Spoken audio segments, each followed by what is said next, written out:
All right, so welcome everyone to the session officially. Some really good sharing there, which I think is valuable. Does everyone find it? Everyone find it valuable, hopefully. It was certainly.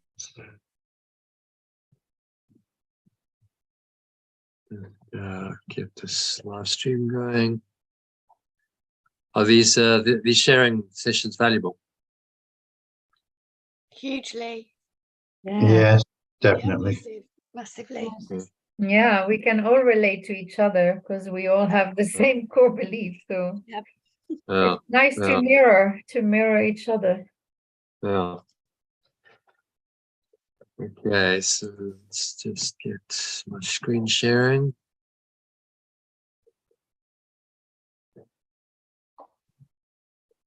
So, there we go.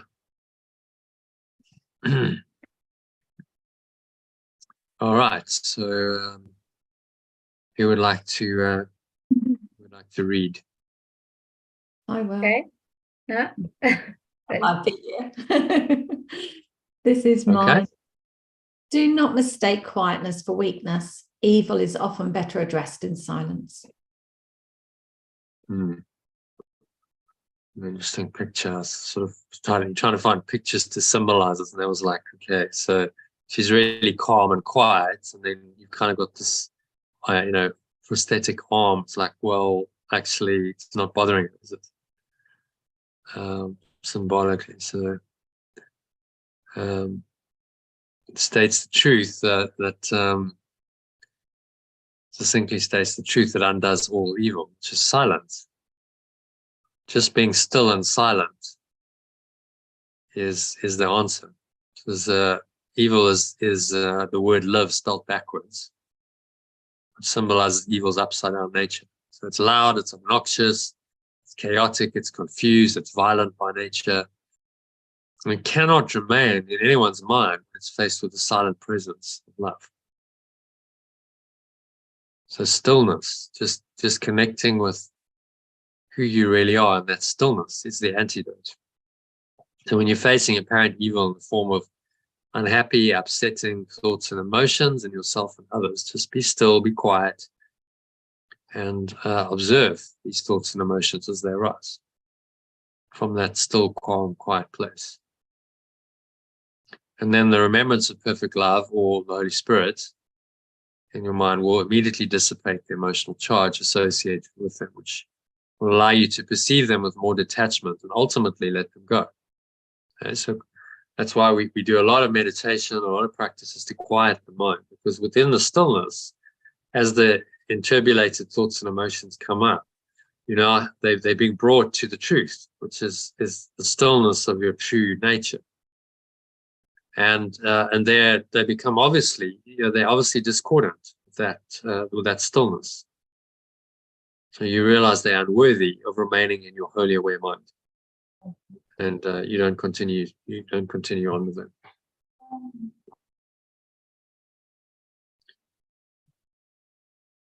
So in today's recorded discussion, we discussed this remedy for apparently evil thoughts in the context of the disturbance of the status quo that will happen when we do spiritual practices like meditation and forgiveness, which can manifest in physical forms such as illness and fatigue, mental confusion, emotional upset, and I think quite a bit of that's been experienced by people. It's normal.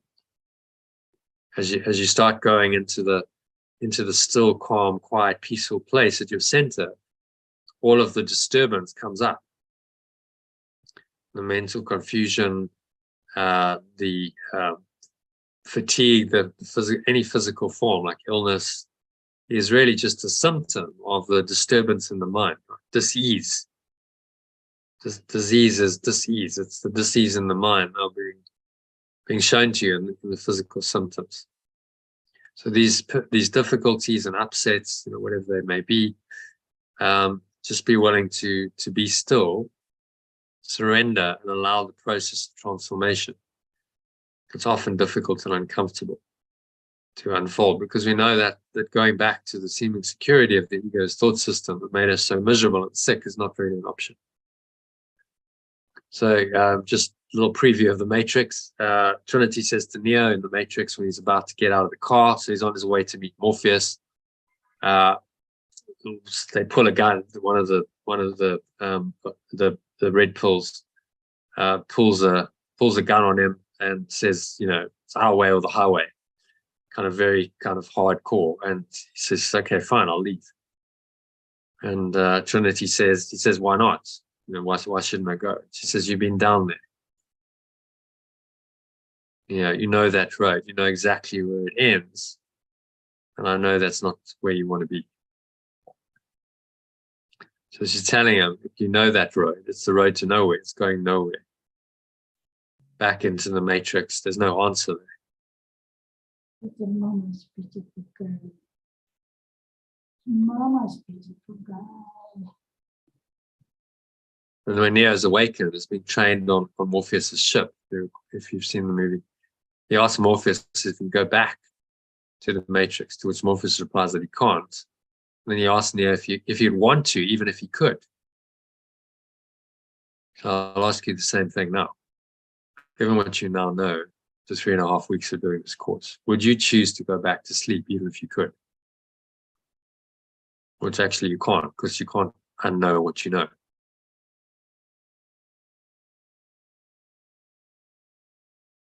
Just pause a moment and ask, would you choose, if you could, to reverse it, to go back to how you were?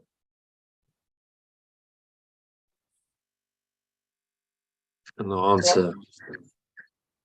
answer should be obvious. So there's only two ways, go back or go forward.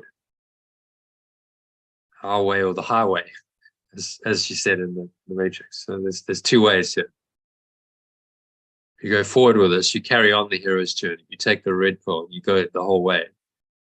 Or you go back to nowhere, the road to nowhere, the ego's thought system, into your old life, your old patterns, old thought system,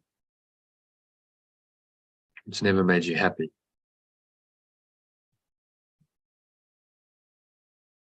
So whatever the discomfort is, know that the only way out of it is through it. So, as I said, Saturday evening, join us 7 p.m. UK time for the Matrix. We're going to go. We'll certainly do the first half of it. If everyone gets tired, we can finish it the following Saturday. So it'll help you understand your own hero's journey, because it's an archetypal hero's journey. We'll go through these stages of awakening, and a lot of you will relate to the stages. It's demonstrated very clearly in the movie. The ordinary world, it starts, then you have a call to adventure, which can often look like a trauma. So Neo's got to be ripped out of his current life. He's the guys come for him, the agents come for him, and he's got to make a choice to let it go. In Star Wars, Luke Skywalker initially refuses the call, but then he comes back, and the stormtroopers have burnt his home, and his foster parents are dead. So he's got no choice; he has to go. So there's trauma, but there's a call to adventure, and then meeting the mentor. So there's guides and mentors on the journey. In Matrix, it's Morpheus. In the Star Wars, it's Obi-Wan Kenobi, to help him cross. And crossing the threshold is the famous pill scene. Takes the pill, and then he has to go through the second phase, which is a whole lot of tests. And he's going through his training, and he has to go see the Oracle, approaching the inner cave, go through the ordeal, just to face his fears and face Smith, who wants to kill him. And when he seizes the reward, he dies literally. Second time, comes back. And the final scene is he's returned to the Matrix with the elixir. He knows who he is. He knows the truth. He says, I'm gonna show these people what you don't want them to see. and awakened. And so there's the return. He's back in the matrix, but he's now the awakened one. Anyway, well, so we'll go through that in some detail when we watch the Matrix on Saturday. Right, hero's journey and the different phases. Okay, did anyone watch the bonus interview with Hugh Len? It's quite interesting. Yeah. Yes, I did. Yeah, I did as well. I did. So what did you make of that? Did it resonate? Did you see parallels between what he was saying in the course? Yeah. Yeah, Yeah. dead data. That's what we've all got, dead data. So the teaching is so like we've got this faulty data or programs in our subconscious mind. So it's using sort of like the computer idea. We've all been programmed falsely, and that we want to get to a zero. It talks about zero, going back to zero, the zero state, which is just another way of saying pure formless awareness of perfect love. It's just another pointer. A zero state means there's no there's no form going on. There's no thing going on, no form, but there's something. That zero state is not nothing. It's actually everything. It's just not a thing. So it's just another word for it. The zero state in science, they call that the 0 point energy. So they've seen that there's a zero state, a state where nothing happens. It's the base state that underlies all the fluctuations of the energy that go on in the quantum field. 0 point energy. So he's saying, take your mind back to that state, because then you connect with 0 point energy, which is a fundamental truth. That's the ground of being. Philosophers have called it the ground of being, beyond which you cannot go. There's no other state than the zero state, or this awareness, which is then this is the absolute truth, infinite eternal reality, absolute beingness. In the Eastern teachings, they call it Brahman, the infinite absolute. Beyond everything else lies this. So teaching is taking us down, erasing all the faulty data and programs, restores our mind to the zero state. So really saying the same thing as the Course in Miracles, just using different language. And the process of Ho'oponopono is the technique, which is the same really as got the same approach, same methodology as in Course. So let's just have a look at the Ho'oponopono, which is on page somewhere around here.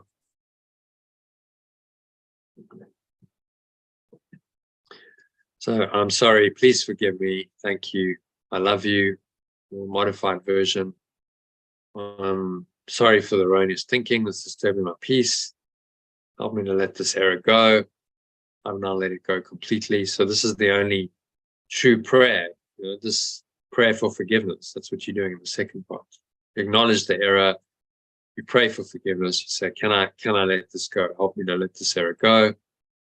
And then you claim it. You say, yes, I'm grateful. It has happened. I have now let it go completely. Thank you for helping me to do that. And my mind is restored to love. I love myself unconditionally. I am love. So that's a modified version. It takes you from the state of being in the error, so through the process to I am love, which is the correction of the error. So this is exactly what forgiveness or letting go is taught by Yeshua is doing. So just another approach to it, different language, a different process, but it's really the same process of letting go of this ego thought system in your mind.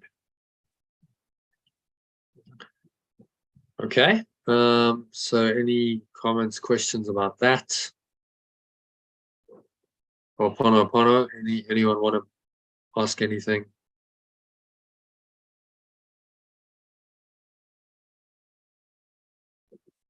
No. Okay, so brings us to our lesson for the day.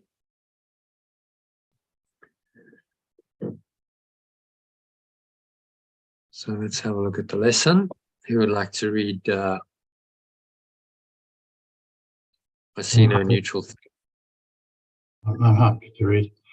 I see no neutral things.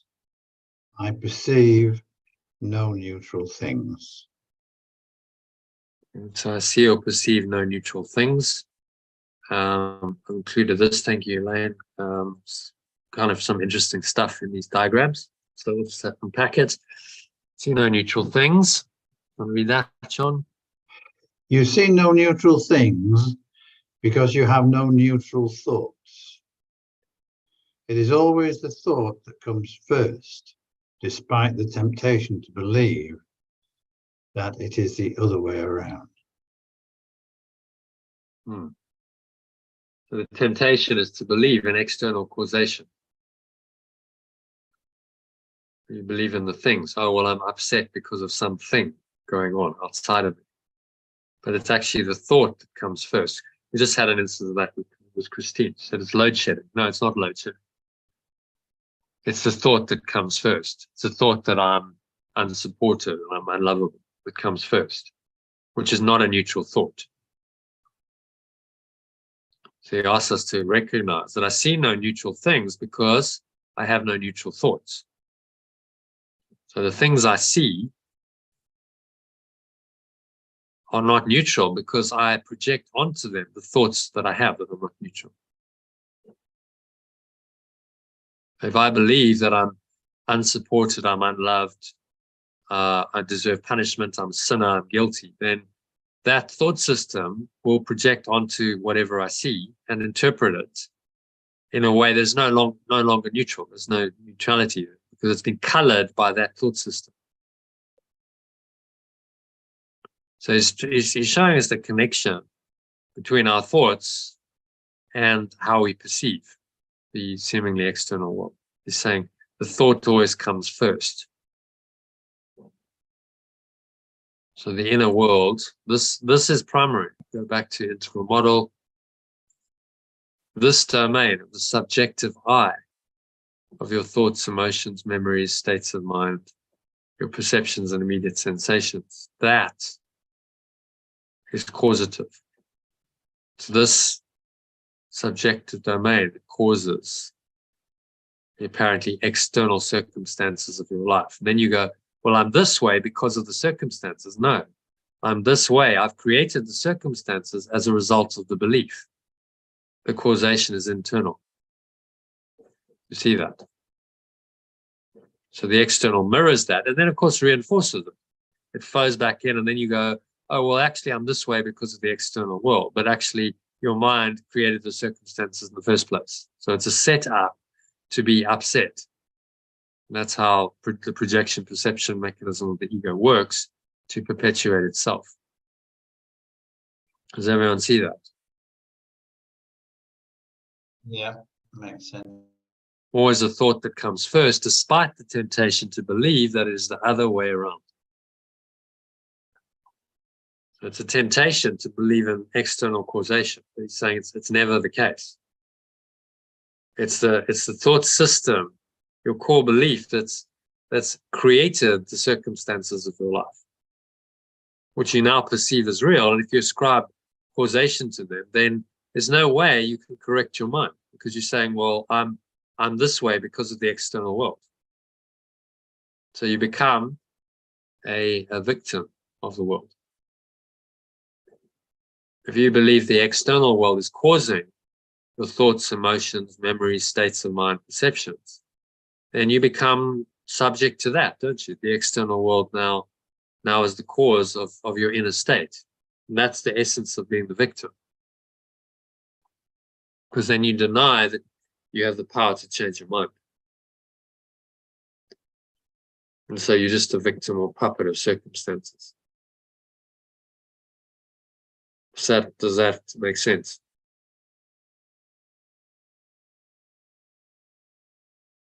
Yeah.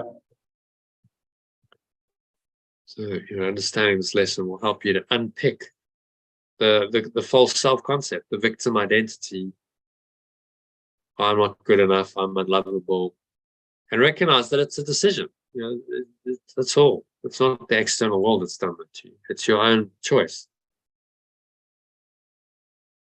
It's your choice to continue believing that or not.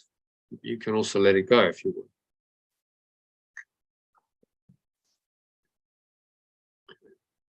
Okay, so I have no neutral sights. I see no neutral things. They all carry results. They all make a difference to the content of our unconscious mind, to our self-concept, and to the world.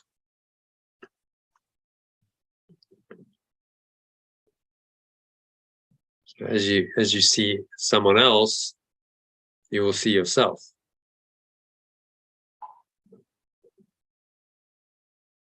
If I see, someone hateful, hurtful, bad, then I'm really not in touch with who I am. And then this diagram makes a connection between the emotions. I'm sometimes in touch, more than I'm angry and attacking.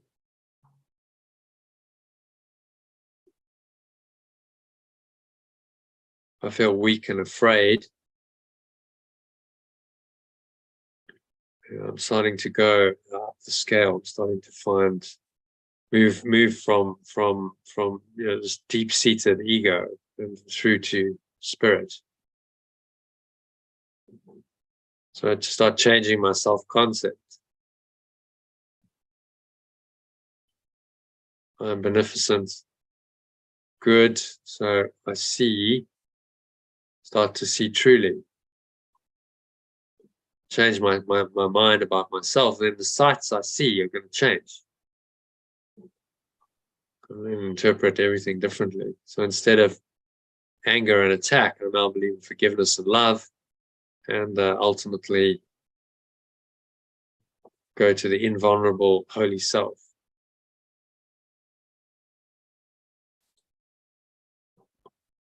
Which is the loving belief, the loving perception that creates loving perceptions in the world. Sights leads to results. The results feed back. They show us our self-concept. Look at the integral model. So I see certain things. That seems to witness to my thought system, which reinforces it. And that's the way the ego's self-concept is made up and perpetuated. So these are undoing exercises, saying, well, I see no neutral things because I have no neutral thoughts. Like I recognize the connection between my thoughts and what I see, what I perceive, that there is this integral connection. And I need to undo that mechanism, projection, perception. Start by questioning it and recognizing that it's the internal belief that's the problem. Always. And that's a quote from the Course. As you see him, John, you want to read that? As you see him, you'll see yourself. As you see him, you will see yourself. As you treat him, you will treat yourself. As you think of him, you will think of yourself. Never forget this, for in him you will find yourself or lose sight of yourself. So how you perceive your brother is critical, because how you see him, how you perceive him is then reinforcing your self-concept. I see no neutral things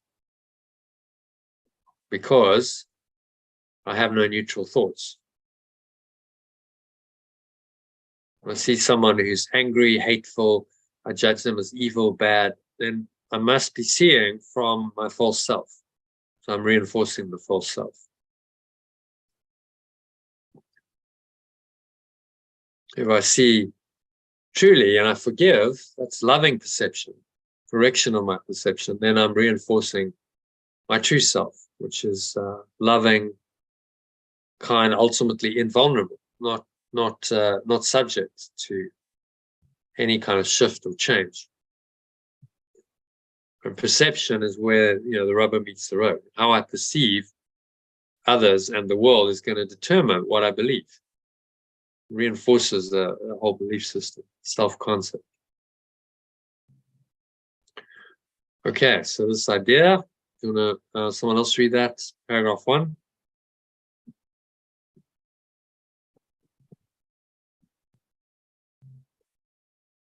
Okay. This idea is another step in the direction of identifying cause and effect as it really operates in the world. You see or perceive no neutral things because you have no neutral thoughts. It is always the thought that comes first, despite the temptation to believe that it's the other way around.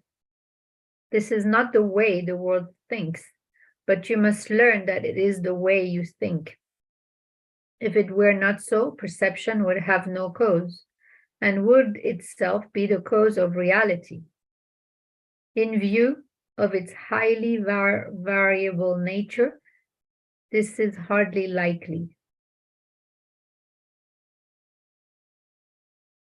Okay, so what's he saying there? I've just said it, but in your own words, what's he telling us?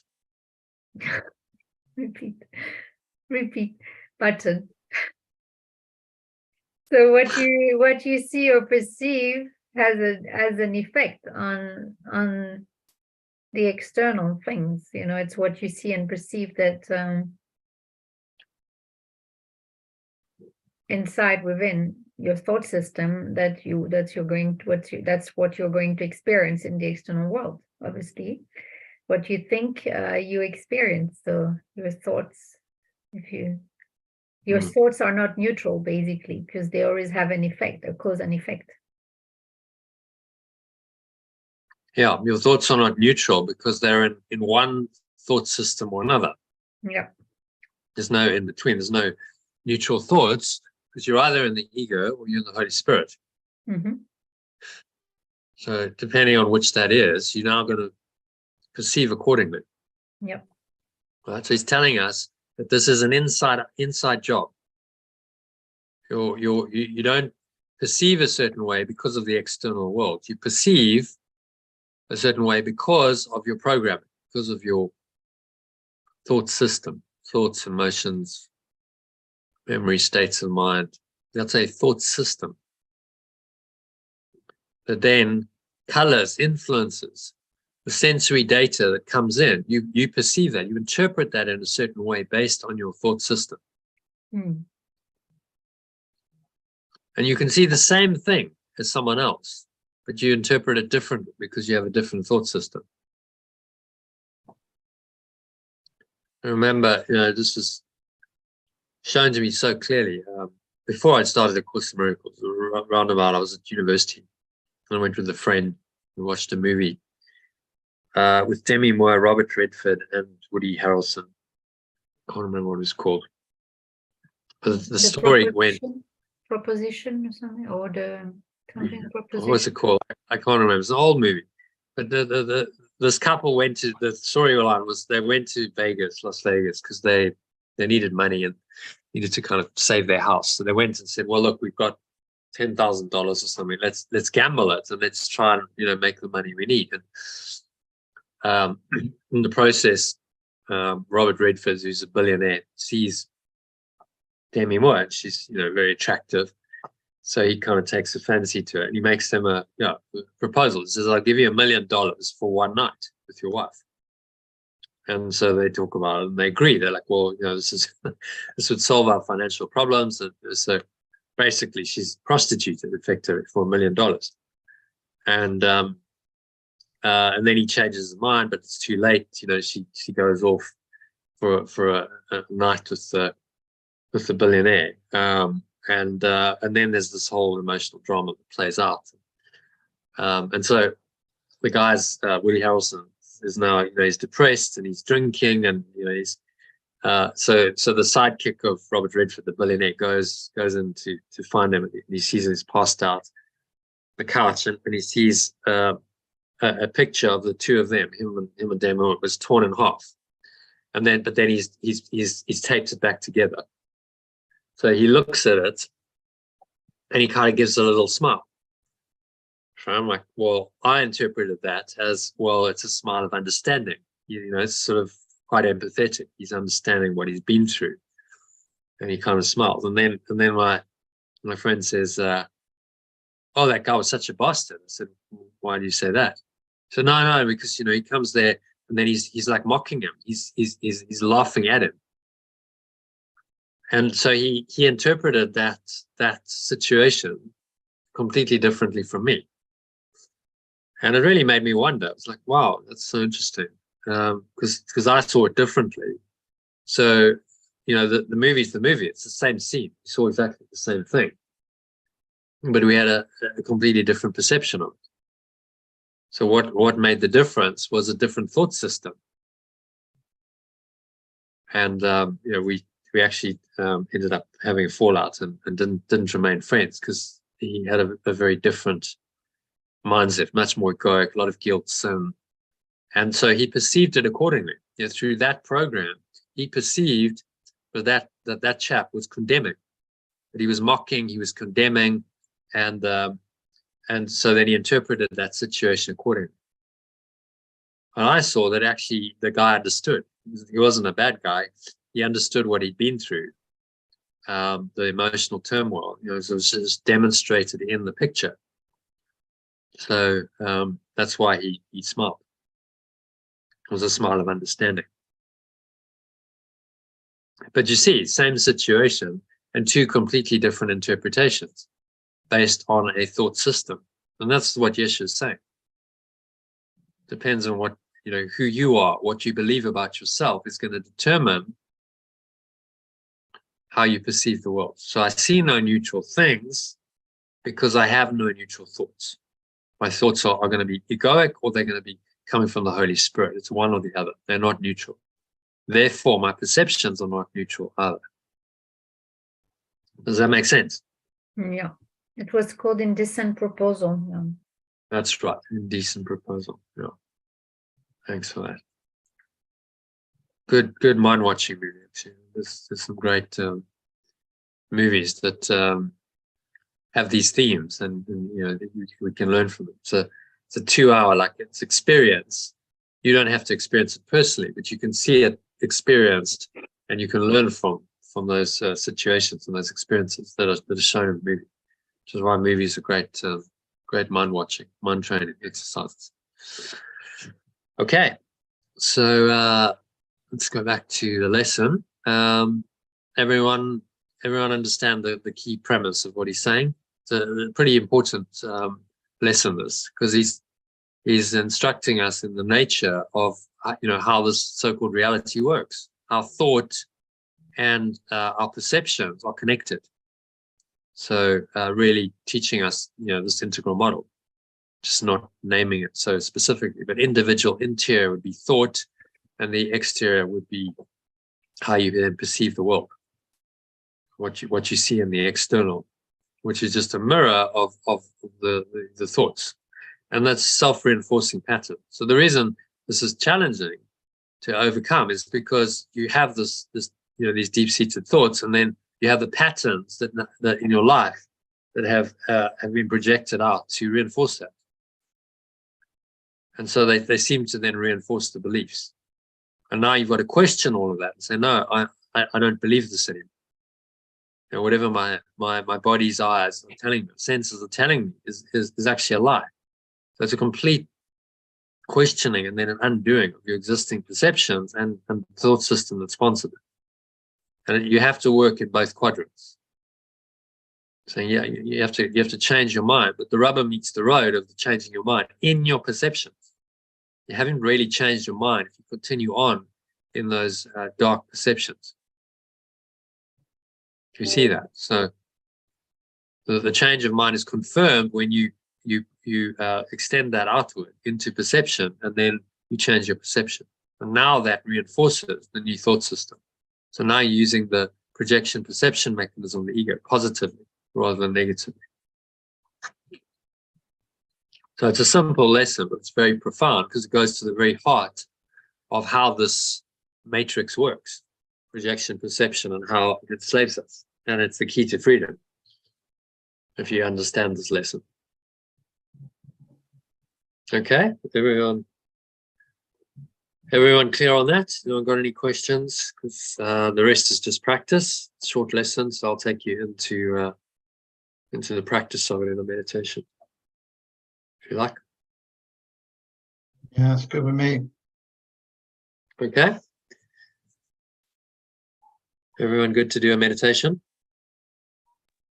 Yeah, good by me. Okay. So I'm just going to go over onto YouTube, so I'm going to leave here and take the dog out. I'll listen to you mobile. yeah, all right. Okay, Sammy. Bye.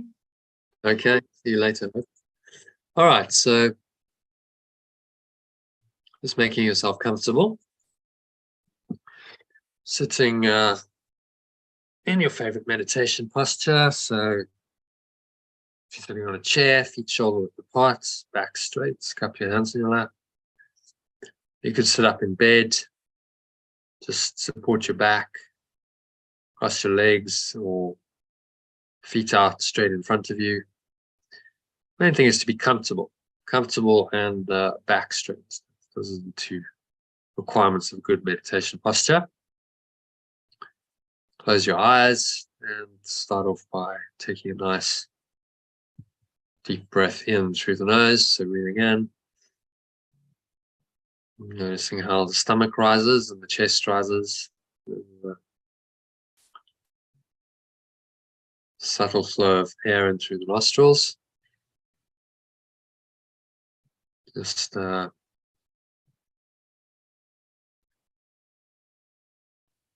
clenching a sphincter muscle to lock the energy in. Just draw the energy up the spine into your heart center. Just put one hand on your heart to connect to your heart space.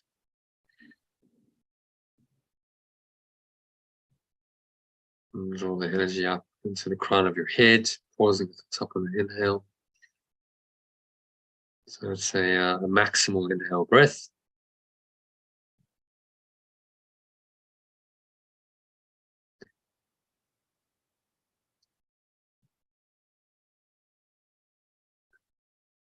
Just scan your mind and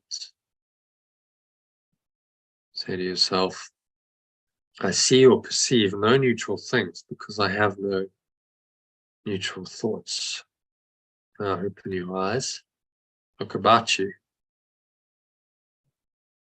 Just let your glance rest on anything you happen to see. Don't select anything particularly or avoid anything. Say, I do not perceive a neutral, whatever the thing is, name it, wall, table, chair, computer, phone. Because my thoughts about whatever it is are not neutral.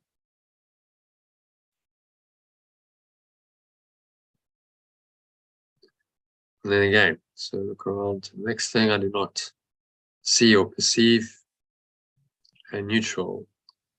Name the object or person. If it's a person, you can use a person's body. Do not perceive a neutral body because my thoughts about bodies are not neutral.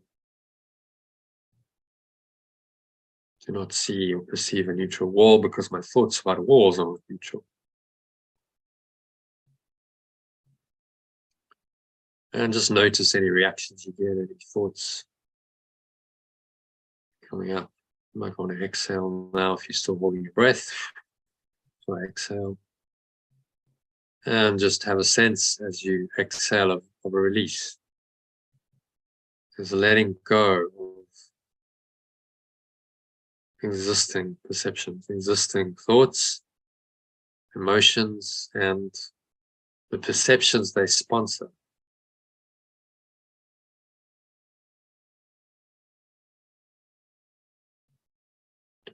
So don't make any distinctions between what you believe to be animate or inanimate, pleasant or unpleasant.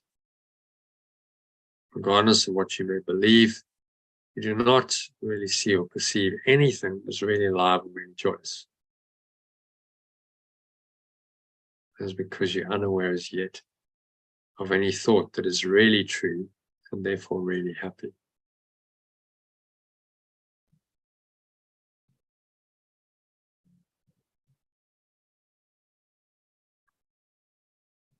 So just close your eyes again. Breathing in and out through your nose. Observe the breath flowing into the nostrils and the breath flowing out of the nostrils.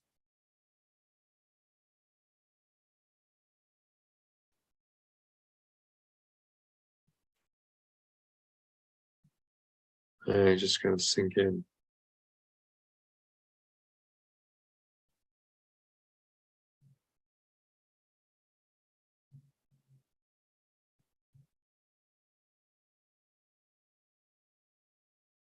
So I do not perceive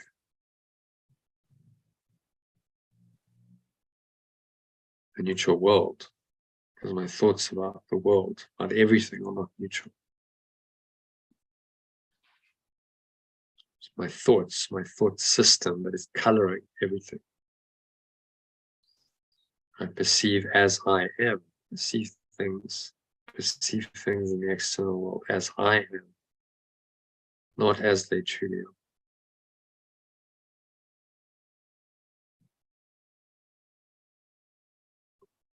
are. All of my so-called perceptions of the external world really come from within, my thought system. The sensory data that comes, but how I interpret that sensory data depends on my thought system. So the primary cause of perception is my thought system. Sensory data is just the raw material, the data that your mind can use to interpret one way or another. And there are no neutral things, and there are no neutral thoughts, because there's only two thought systems. There's truth and illusion.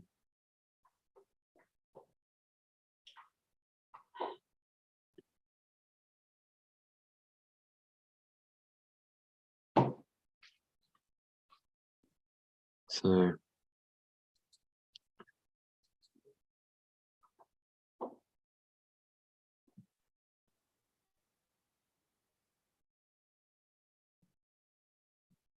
just sinking into this realization. Do not perceive any neutral things. Do not perceive a neutral world.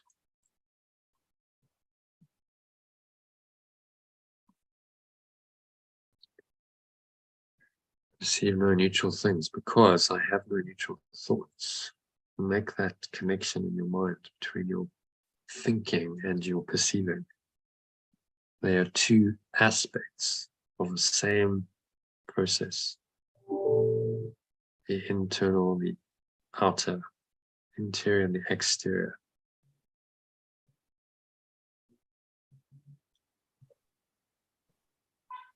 Aspects of your mind. And recognize maybe more clearly than ever before, there is a causal connection between them.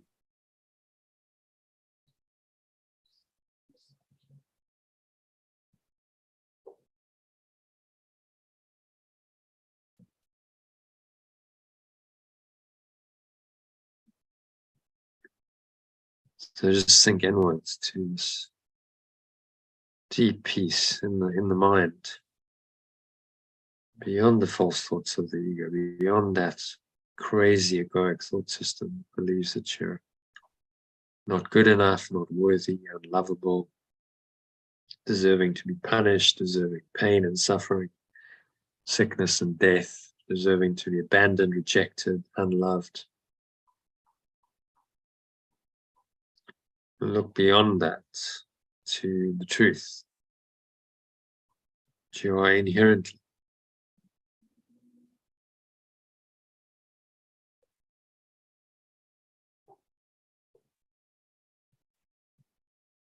your true self. There is an awareness that's simply there.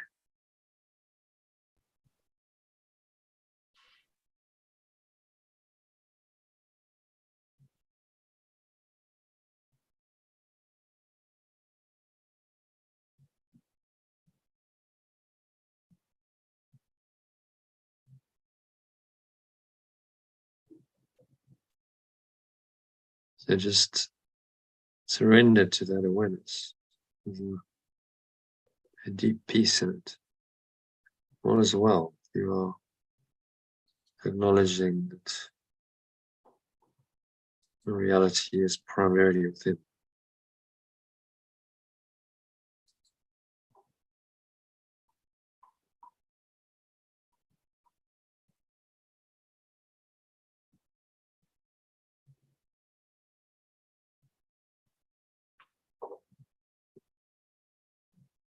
And sinking in, watch the breath deeper into the mind. Be aware of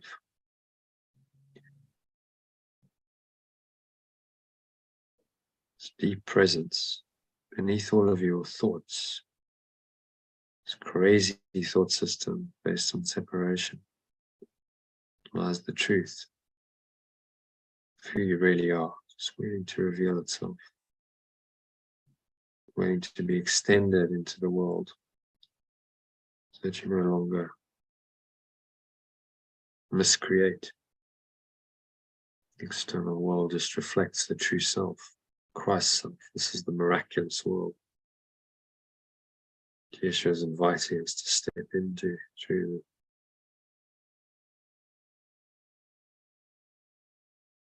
the practice of this course.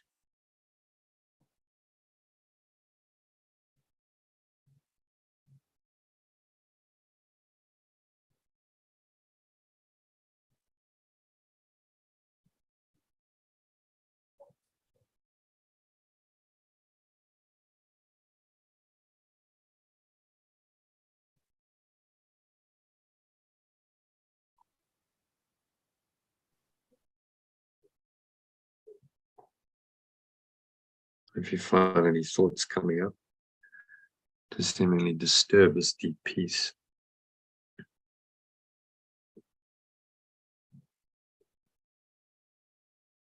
it's related to the external world, something disturbing your peace, person, place, circumstance, or event. So I see or perceive no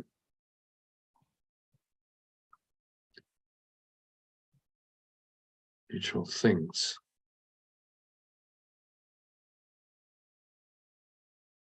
Perception is not neutral because I have no neutral thoughts. Recognize that my perception is colored by my thoughts.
And you just blow those away.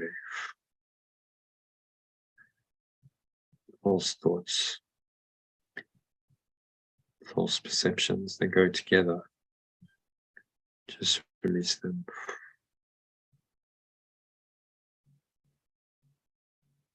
Dark clouds, just leaving you. Blow them away with the breeze of your breath to the nothingness they really are.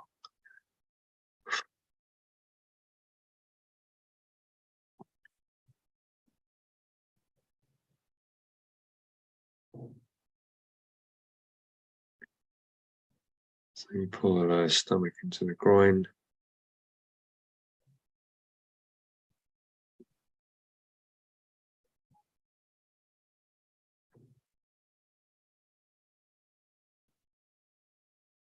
And just rest here in the stillness. You've emptied yourself. And then you empty yourself of the ego, its misperceptions, its false beliefs. And what arises is true perception.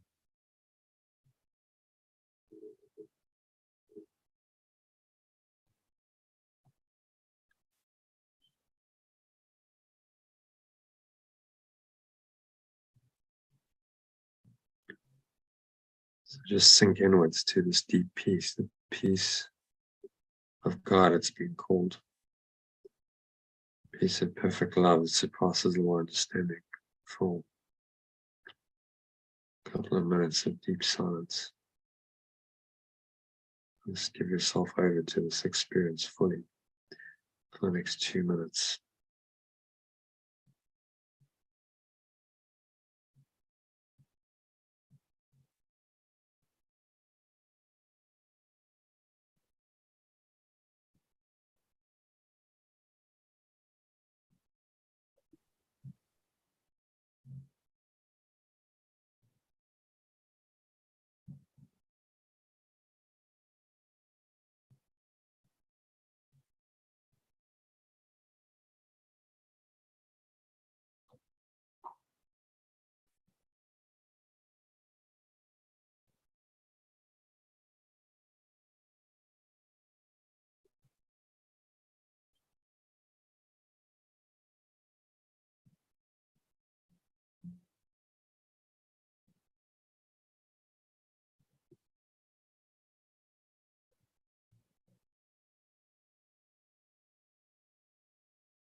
So just gently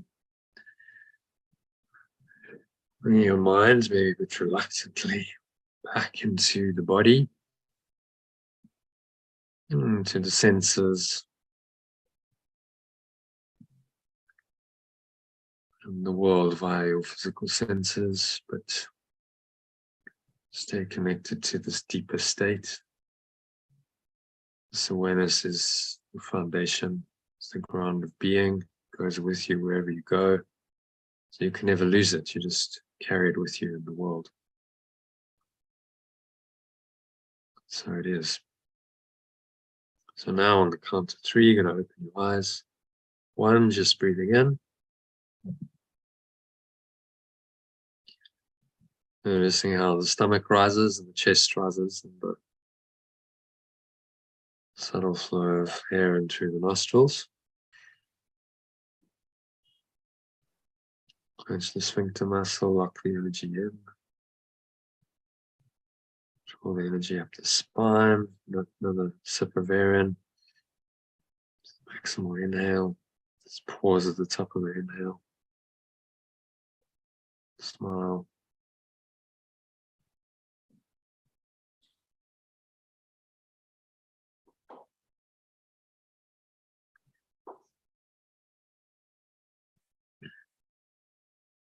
Just scan your mind again. Notice any thoughts, emotions, related body sensations going on.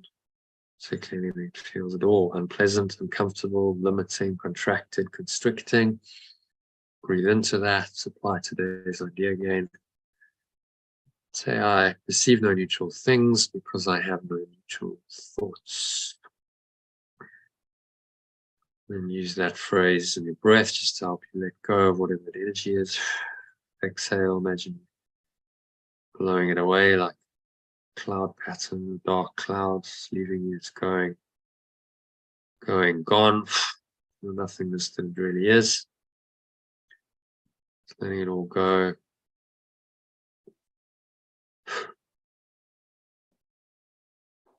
And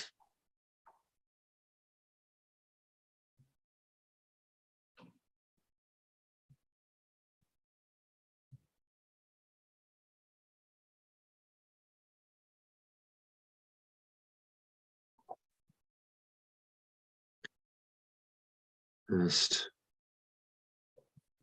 find this deep peace. Bottom of the exhale, notice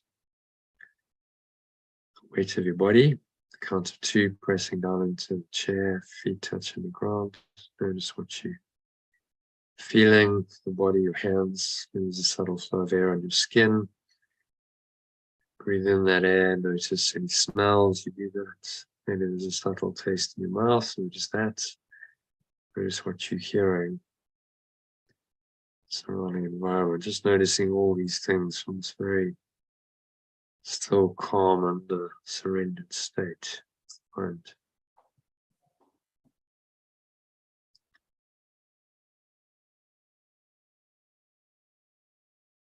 so you anchor this calm, surrendered state into your perception.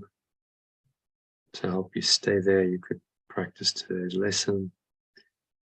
Try doing it every hour. Just remind yourself, it only takes a few moments, that I see no neutral things because I have no neutral thoughts.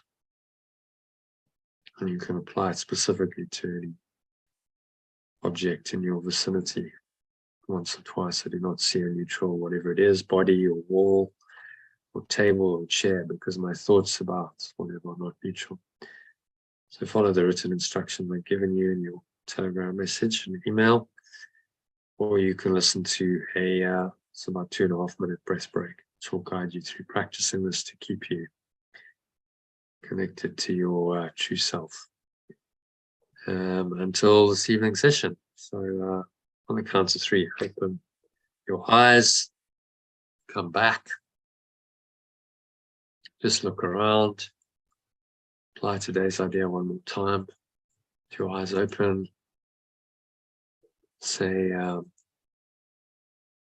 as you look around, I do not see whatever it is, whatever your glance happens to rest upon.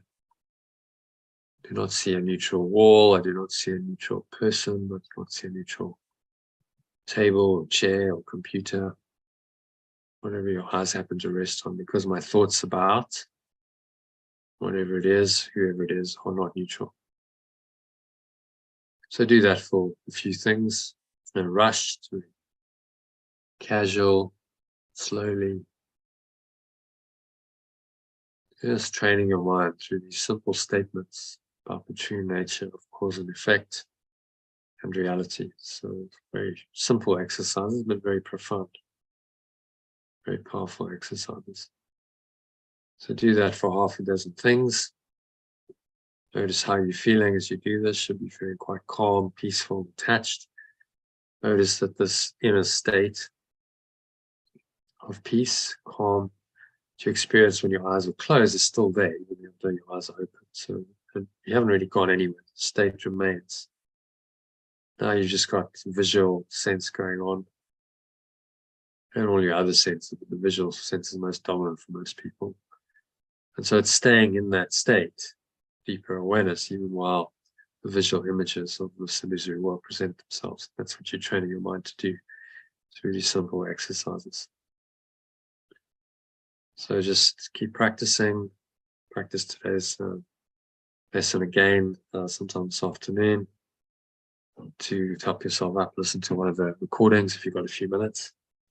And we'll practice it again this evening. It's part of the meditation we do on the text. So that brings us to the end of the meditation. and today's session. So just a quick logistics for people. This evening we're doing section introduction to chapter 4. We're on to a new chapter,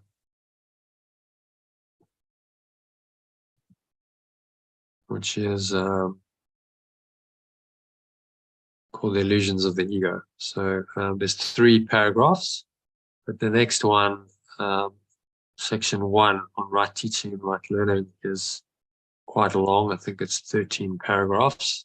So what I suggest we do is a couple more. Maybe we'll do 4 or 5 paragraphs of the next one, because it's a particularly long one. It goes to 13 paragraphs. So that'll kind of split it up over 2 units. So we'll do maybe 8 paragraphs this evening, first 3 of the introduction and up to end of paragraph 5, and then tomorrow we'll do the rest. How does that sound? That sounds good. Okay, so see you all later. Hopefully in about 3 hours. We'll start at 6 p.m. the evening session. Have a good afternoon in the meantime. Okay. Thanks, Bye. Joe.